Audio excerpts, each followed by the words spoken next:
అన్నయ్యా నువ్వు పిలిస్తే చెల్లిలా జన్మనెత్తాను.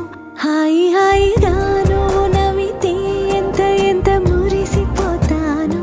అన్నయ్యా నువ్వు తలిస్తే కళ్ళ ముందు వాలిపోతాను.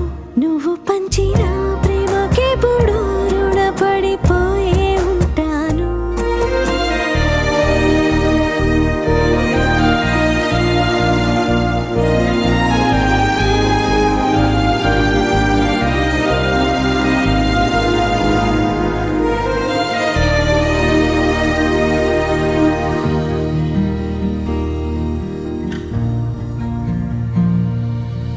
నా కోసం వెతికి వెతికి ఏ నిమిషం దిగులే పడిపోకు.